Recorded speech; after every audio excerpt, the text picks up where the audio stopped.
திருவண்ணாமலையில ஏவாவேலு 1993 ஒரு எலெக்ஷன்ல நின்னு தோத்து 4 லட்சம் ரூபாய் கடன்காரன் ஆயிட்டு கொண்டாட்டி புள்ளைய காப்பாத்த வக்கு இல்லாம ஜெயிச்ச இப்ப இருக்கிற அமைச்சரா இருக்கக்கூடிய எம்பி கிட்ட 25,000 ரூபாய்க்கு வேலைக்கு சேர்றதுக்காக திருவண்ணாமலைக்கு வர்றாரு. தேசிங்கன்னு ஒருத்தர், முருகவேல்னு ஒருத்தர், செல்வ பெருமாள் ஒருத்தர், இப்படி 3 பேருமே உலகத்திலே பிறக்காத ஒருத்தனுக்கு பேர் வச்சு இந்த ஆளே கரையை வாங்கியிருக்காங்க அவங்க மனைவி பேர்ல. அதுவும் சரஸ்வதி அம்மாள் எஜுகேஷன் ட்ரஸ்ட் சார்பா. குதிரைக்கு போடுற பில்லுல 4 நாள் சம்பாரிச்ச ப்ரோ இன்னைக்கு வேலு இன்னைக்கு 10,000 கோடி 15,000 கோடிக்கு சொந்தக்காரனா இருப்பா. ஆனா அதே ஊர்ல இருக்கக்கூடிய திருவண்ணாமலை மக்கள் இன்னைக்கு கையேந்திக்கிட்டு பிச்சை எடுக்கிறாங்க. அம்மணியம்மன் மடத்துக்கு எங்க சீனியர் மிஸ்டர் KVD துரைசாமி அவங்க 30 வருஷமா போராடி உயர்நீதிமன்றம் வரைக்கும் போயிட்டு அந்த மடத்தை காப்பாத்தினாங்க. ஏன்னா வாட்சிமேன் அது என் பாட்டியோட சொத்து, எங்களுக்கு தான் சொந்தம்னு சொல்லி அதை வித்துட்டான் அன்னைக்கு இருந்த லோக்கல் சேர்மனோடைய தம்பி பேர்ல. இன்னைக்கு அது சொத்து கோவில் சொத்தே இல்லைன்னு நீதி அரசு சொன்னதுக்கு அப்புறம் ஏங்க அதை ஒரு செய்தியா கூட போடலன்னு கேட்டேன். ஏவாவேலுடைய பணம் அங்க வேலை செஞ்சிருக்கு. சார், ஏவாவேலுடைய ஒரே ஒரு மந்திரம் தந்திரம் ஒன்னே ஒண்ணுதான். எவன் கால கழுவியாது தன்னை நிலந்து.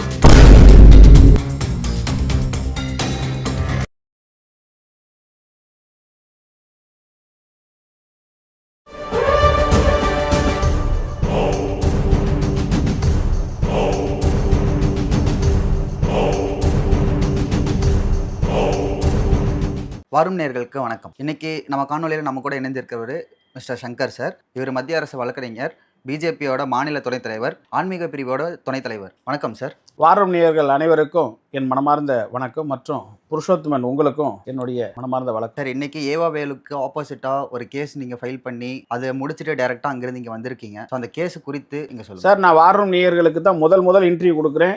ஏவாவேலுடைய கல்வி குழுமமான அருணை பொறியியல் கல்லூரிக்கு எதிராக நான் தொடுத்த வழக்குல நானே வாதாடி ஒரு தீர்ப்பு, அருமையான தீர்ப்பு பெற்றுட்டு நேரா வார்ரூமை தான் சந்திக்கிறேன். ஏன் வார்ரூமை சந்திக்கிறேன்னா, சென்னை உயர்நீதிமன்றத்தில் இருக்கக்கூடிய பத்திரிகையாளர்களுக்குன்னு ஒரு கட்டடமே ஒதுக்கி கொடுத்து கூட பாவம் பத்திரிகையாளர்கள் தீர்ப்பு வந்துச்சோ இல்லையோ ஏவாவேலோட அடிமையா அங்க வந்திருந்த சேஷாத்ரி மற்றும் ரீஸ்டாரா இருந்த குணசீலங்கிட்ட சத்யசீலங்கிட்ட தான் கையை கட்டி நிக்கிறாங்கன்னு கண்ணால பார்த்துட்டு எப்படியும் இவங்க செய்தியை திருத்தி தான் போடுவாங்க, நம்ம நேரடியா ஒரு உண்மையான தளத்துக்கு போகணும்னு உங்க வார் ரூமுக்கு வந்திருக்கேன். அதுவும் இந்த வழக்கு குறித்து நீங்க கேட்டீங்க. திருவண்ணாமலையில ஏவாவேலு 1993 ஒரு எலெக்ஷன்ல நின்னு தோத்து 4 லட்சம் ரூபாய் கடன்காரன் ஆயிட்டு கொண்டாட்டி புள்ளைய காப்பாத்த வக்கு இல்லாம ஜெயிச்ச இப்ப இருக்கிற அமைச்சரா இருக்கக்கூடிய எம்பி கிட்ட 25,000 ரூபாய்க்கு வேலைக்கு சேர்றதுக்காக திருவண்ணாமலைக்கு வர்றாரு. அந்த எம்பி வீட்டுல கூட ரெய்டுலாம் நடந்துச்சு. அவங்க பேர் அரக்கோணம் எம்எல்ஏ, அரக்கோண தொகுதியோடைய தற்போதைய திமுக வேட்பாளர் நாடாளுமன்ற எலெக்ஷனுக்கு. நான் அதுக்குள்ள போக விரும்பல, நீங்க விருப்பப்பட்டதுனால சொல்றேன். ஜெகத் ரட்சகன் அன்னைக்கு தான் பொறியியல் கல்லூரி ஆரம்பிக்கணும், 87 அரசு தொழில்நுட்ப பொறியியல் கல்வி கழகம் வந்துட்டதுனால காலேஜுக்கு பர்மிஷன் போடுறதுக்காக தனக்கு பதிலா தான் பணியாளரா இருந்த ஏவாவேலுவை தான் டெல்லிக்கு அனுப்புறாரு, அகில இந்திய தொழில்நுட்ப கழகத்துக்கு. அந்த ஏஎஸ்டியோட அப்ளிகேஷனை ஃபில் பண்றதுக்கு ஜெகத் ரட்சனுக்காக வேலைக்காரனா போனவர் தான் நம்ம ஏவாவேலு. அங்க போய் ஜெகத் ரட்சகன் எப்படியெல்லாம் அப்ளிகேஷனை போடுறாருன்னு பார்த்து நாமளும் ஒரு ட்ரஸ்ட்டை கிரியேட் பண்ணணும்னு ஒரு ட்ரஸ்ட்டை கிரியேட் பண்ணி அவருக்கு இன்ஜினியரிங் காலேஜ் பர்மிஷன் வாங்குறது ஜெகத் ரட்சகனோட அப்ளிகேஷனோட சேர்த்து ஒரு அப்ளிகேஷன் ரெடி பண்ணிட்டாரு. அவரோட செலவுலயே ஃபேக் அப்ளிகேஷன் ரெடி பண்ணாரு நீங்க சொல்றீங்க? இல்ல, ஃபேக்கா அதுக்கு உண்டான டீட்டெயிலை ரெடி பண்ணாருன்னு தான் நான் சொல்றேன். அது எப்படி இவ்வளோ திட்டவட்டமா சொல்றீங்க? அது நான் சொல்லல சார், உங்ககிட்ட இருக்கிற ரெக்கார்டு சொல்லு சார். சார், நான் அருண் இன்ஜினியரிங் காலேஜுக்கு பக்கத்து ஊருக்காரன். அருண் இன்ஜினியரிங் காலேஜில் தென்மாத்தூர்ல இருக்கிற பெரியேரிக்கும் சித்தேரிக்கும் அதுக்கு இருக்கக்கூடிய ஓலையாத்துக்கும் அந்த அருண் இன்ஜினியரிங் காலேஜ் வழியா ஒரு ஓடை வருது. அந்த ஓடைய முழுக்க காம்பவுண்ட் போட்டு அடைச்சி அதுல பில்டிங் கட்டி காலேஜ் நடத்துறாருன்றதான் நான் போட்ட முதல் கேஸ் ஏவாவேலுக்கு எதிராகவும் அருண் இன்ஜினியரிங் காலேஜ் சரஸ்வதி அம்மாள் எஜுகேஷனல் ட்ரஸ்ட்டுக்கு எதிராகும். அதுல ஒரு சர்வே நம்பர் 30, அந்த சர்வே நம்பர் 30 தென்மாத்தூர்ல ஓடன்றதுல ஏரி ஸ்டார் போடுன்னு என் அசிஸ்டன்ட்டுக்கு சொன்னதை அந்த ஆள் தப்பா எடுத்துக்கிட்டு ஈசி போட்டு வச்சிட்டார் என் டேபிள். ஆனா உண்மையை பாருங்க, அண்ணாமலையாரோட விளையாட்டு. அந்த ஈசியில அருணை இன்ஜினியரிங் காலேஜுக்கு ஒரு ஓடைய கிரைய பத்திரம் எழுதி வாங்கி இருக்கிறாங்க. உள்ள முன்னாடி பத்திரம் பின்னாடி பத்திரம் 3த்தையும் போட்டேன். 3மே சரஸ்வதி அம்மாள் எஜுகேஷனல் ட்ரஸ்ட்டுக்கு 368, 369, 370/1993 டாக்குமெண்ட் நம்பர், கிரைய பத்திர ஆவணங்கள். இதை தவிர இன்னைக்கு அதுல வேற எந்த என்ட்ரியுமே இல்ல. ஆச்சரியமா இருந்தது. உள்ள போய் படிச்சு பார்த்தா அகில இந்திய தொழில்நுட்ப கழகத்துக்கு எப்படி தேவையோ ஆங்கிலத்துல சித்தேரி சர்வே நம்பர் 23, ஓட சர்வே நம்பர் 30, சர்வே நம்பர் 53 குளம் தென்மாத்தூர், இதை மூணுத்தையும் சேர்த்தா 21 ஏக்கர். 21 ஏக்கரையும் தேசிங்கன்னு ஒருத்தர், முருகவேல்னு ஒருத்தர், செல்வ பெருமாள்னு ஒருத்தர், இப்படி 3 பேருமே உலகத்திலே பிறக்காத ஒருத்தனுக்கு பேர் வச்சு இந்த ஆளே கரையை வாங்கியிருக்காங்க அவங்க மனைவி பேர்ல. அதுவும் சரஸ்வதி அம்மாள் எஜுகேஷனல் ட்ரஸ்ட் சார்பா. அந்த ஆவணம் அண்ணாமலையாரே என் கண்ணு முன்னாடி கொண்டு வந்து தெரிய வச்சார். அப்போ அண்ணாமலையார் எனக்கு ஒரு உணர்வு ஒருத்தராரு, எனக்கு ஒரு கருத்து கொடுக்குறாரு, ஒரு வேலை கொடுக்குறாருன்னா அதை செய்யணும் இல்லையா? அப்பதான் இது போலி ஆவணம். முதல்ல சர்வே நம்பர்ல இருக்கிற சொத்து விவரத்துல இருக்கிறது பூரா கவர்மெண்ட் லேண்ட். ஒரு ஏரியும் ஒரு குளத்தையும் எவங்க விற்க முடியும்? அதை எவன் வாங்க முடியும்? ஆனா ஏவாவேலு வாங்குவாரு. அதனால தாங்க இன்னைக்கு அந்த மந்திரி ஏவாவேலு அரசாங்க சொத்தை வாங்குவாரு, ஏவாவேலு எதிர்கட்சியத்துல இருக்கிறவனை வாங்குவாரு, ஏவாவேலு அத்தனையும் உலகத்துல வாங்குவாரு. அண்ணாமலையார கூட வாங்கிட முடியும்னு ஒரு இருமாப்புல இருக்கக்கூடிய ஒரு மனுஷன் இந்த உலகத்துல யாருன்னா அது ஏவாவேலு தான். அப்பேற்பட்ட ஏவாவேலுக்கு தான் இன்னைக்கு வழக்குல அற்புதமான தீர்ப்பு சொன்னார் நீதியரசு தலைமை அரசு. இன்னைக்கு ஆஜரான அவங்க சார்பில், ஏவாவேலு கல்வி குழும சார்பில் ஆஜரான மூத்த வழக்கறிஞர் சொன்னாங்க, இந்த மனுவில் சொல்லியிருக்காங்க ஏரிக்கரையிலையும் ஓடையிலையும் குளத்திலையும் நாங்க கட்டடம் கட்டி இருக்கிறதா, அப்படிலாம் நாங்க இல்ல, தாசில்தார் எங்களுக்கு சர்டிஃபிகேட் பண்ணி கொடுத்துட்டாரு. கேசியே படிக்கல. மூத்த வழக்கறிஞரை தப்பா சொல்ல நினைச்சுக்காதீங்க, அந்த கேசியே படிக்கல. நான் என்க்ரோச் பண்ணியிருக்காங்க, ஓடையை எடுத்து கட்டியிருக்காங்க, அங்க கட்டடம் கட்டியிருக்காங்க, நான் கேஸ் போடல. ஒரு மினிமம் ரிக்குவயர்மெண்ட்டுக்கு இடமே இல்லாதவன், ஒரு அன்னைக்கு காலேஜ் தொடங்கி இருக்கணும்னா ஒரு கல்லூரியில ஒரு 20 ஏக்கரா யாரு ட்ரஸ்ட் பேர்ல வச்சிருக்கானோ அவன் தான் அப்ளிகேஷனே போடணும். அது அன்னைக்கு இருந்த நாம்ஸ், ஹேண்ட்புக்ல இருக்கிற ரூல். ஆனா அந்த நேரத்துல 20 ஏக்கரா கூட விலை கொடுத்து வாங்க வக்கு இல்லாத இந்த ஏவாவேலு, ஆனா இன்னைக்கு ஒட்டுமொத்த தமிழ்நாட்டை ஆளக்கூடிய அசைக்க முடியாத மந்திரி. அண்ணாமலையார் சும்மா இருப்பானா? அதுதான் என்ன அனுப்பி வச்சிருக்காங்க. ஏவாவேலு உங்க மேல தாக்குதல் நடத்திருக்க முயற்சி பண்ணாருன்னு சொல்லிட்டு ஒரு குற்றச்சாட்டு இருக்கு. ஆமாங்க, இதெல்லாம் நோண்டி எடுக்கும் போது ஏவாவேலு தாக்குதல் பண்றதுல என்ன தப்பு? நீங்க ஏன் போலீஸ் ஸ்டேஷன்ல கம்ப்ளைண்ட் கொடுக்கல? நான் போலீஸ் ஸ்டேஷன்ல கம்ப்ளைண்ட் கொடுக்கலன்னு சொல்லாதீங்க. உங்க டிஜிபி கிட்டே சொல்லியிருக்கேன். நம்ம தமிழக டிஜிபி என் பேர் கொண்ட சங்கர் திவால் சார்ட்டே நான் சொல்லியிருக்கேன். என்ன நடவடிக்கை எடுத்தாங்கன்னு கேட்குறேன். என்ன நடந்துச்சுன்றது கூட கேட்கல சார். சார், ஏவாவேலு தான் பெட்ரோல் பங்க் பினாமி பேர்ல, அதுவும் கிரி எம்எல்ஏவோட சம்பந்தப்பட்ட ஒரு பினாமி பேர்ல வாங்கின பாரத் அந்த பெட்ரோலியத்துடைய பின்பக்கம், காலேஜுக்கு எதிரில் பாரத் பெட்ரோலியம், அதுக்கு பின்னால 2 வீடு காட்டோரங்குது. அந்த காட்டோரம் இருக்கக்கூடிய அந்த 2 வீட்டுல ஜனவரி மாசம் பொங்கல் லீவ்ல கிட்டத்தட்ட 1 மாசத்துக்கு மேல பயங்கரவாதிகளை கூட்டிட்டு வந்து வீட்டுல தங்க வச்சிருக்காரு. பங்களாதேஷ்ல இருந்து கள்ள துப்பாக்கி வந்திருக்கு. அவனுங்களை போலீஸ் இன்ஃபார்மர் மூலமா தெரிஞ்சுக்கிட்டு விரட்டி பிடிச்சிருக்காங்க.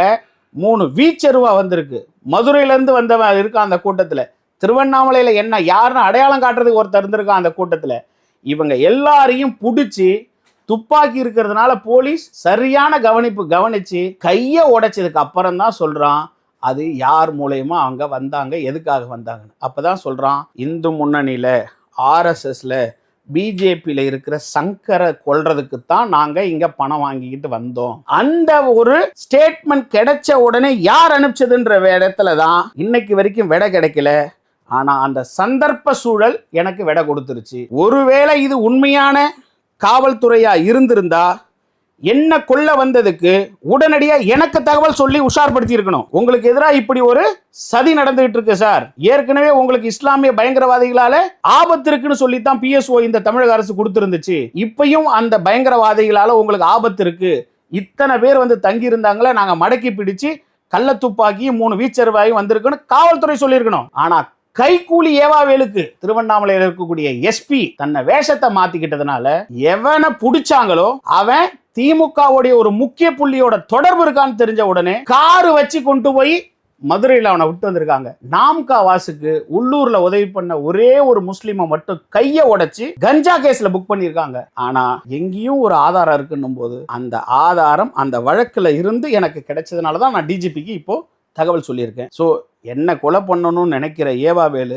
இல்ல அவர் சார்ந்த பயங்கரவாத கும்பல் தயவு செஞ்சு அண்ணாமலையார்கிட்ட பர்மிஷன் வாங்கின்னு வர சொல்லுங்க. அவர் பர்மிஷன் இல்லாம சுண்டு விரல் இல்ல ஒரு முடிய கூட புடுங்க முடியாது. திருவண்ணாமலையில எவ்வளவு நல்லது பண்ணியிருக்காரு ஏவாவேலுன்னு நீங்களே சொல்றீங்க.